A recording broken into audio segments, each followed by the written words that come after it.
My name is Tim Sasseen, and I'm with Ballard Power Systems. We are a fuel cell manufacturer based in Vancouver, Canada. I'm based here in California, specifically to address the California market. We're about 40 years old, and we've been doing heavy-duty drivetrains in public service for about 20 years, starting really in buses for those heavy-duty drivetrains. And a lot of that technology, most of that drivetrain technology, translates directly to heavy-duty vehicles of all sorts, on-road and off-road.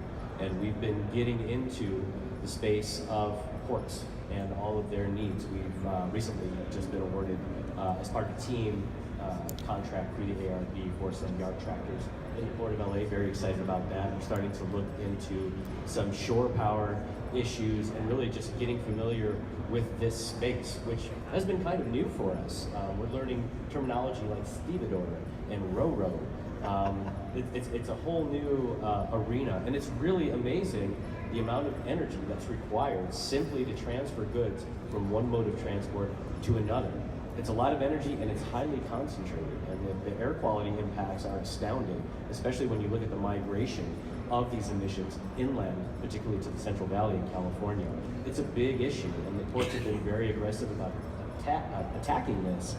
But it's a huge challenge. Sure, yeah, it's quite the zoo of mechanical animals at the ports. I mean, you start with the ship-to-shore cranes, these giant cranes that we all see that we associate with the ports. Once those containers, in case of containers, once those get off, they need to be manipulated. So there are these yard trucks, which many of you are familiar with. These things have to pull around these 80,000-pound containers. So they're very powerful, very small, in a very constrained area.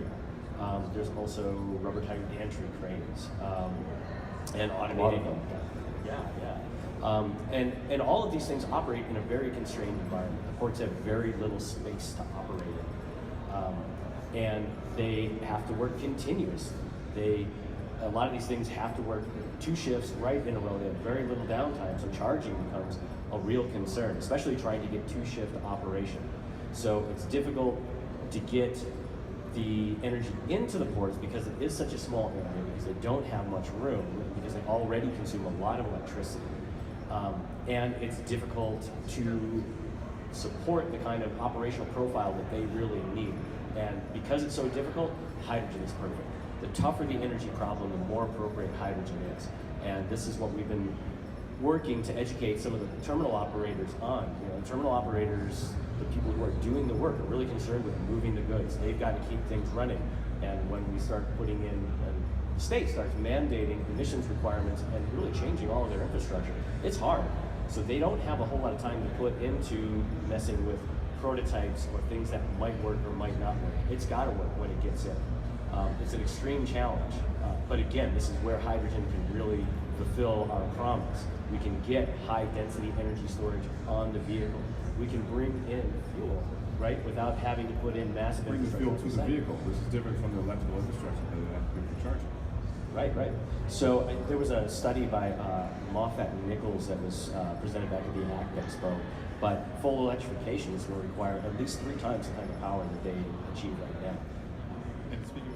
Yeah, and there's yet another animal in our zoo. It's the elephant in the zoo, and that's the ships themselves, right? So shore power. The CARB is now starting to look at cold ironing, which is simply giving alternative power to the ships so they're not running from their dirty bunker fuel, running their engines while they're sitting in port and they're anchored off or actually offloading cargo.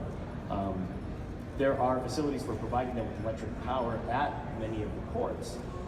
Some of the ports don't have the infrastructure put in yet, and it's a huge energy consumption. A lot of the boats that come into the port don't have that ability to plug in, but that's changing. So we see that as another area where hydrogen can really help a lot, particularly for those ships that haven't even come into berth yet. Rather than bringing out nasty diesel generators or something that will spew black smoke, we can put a barge with a hydrogen generator and liquid hydrogen fuel and provide pretty substantial power. I agree with that. For the ports, the long term is the short term. They have, at least for the ports of LA and Long Beach, by 2030, they have to be 0 emissions. Man, that's fast. But as you look internationally, hydrogen resources east of the Mississippi, if you're looking at going from natural gas, it's very easy. You put in a steam methane reformer and produce gas very readily, very cheaply. that's part of the flexibility of hydrogen. And in California, it's been a bit of a stigma that associates hydrogen with carbon, when in fact it's a benefit because you have the option. It's that flexibility of hydrogen where you can take it from carbon or renewable sources depending on what your needs and your priorities are. So I wouldn't see fueling infrastructure, particularly when you look at the East Coast, as being a limiting factor. The quantities are significant. If you look at a 1 megawatt system for shore power, let's say, that could power 2 ships.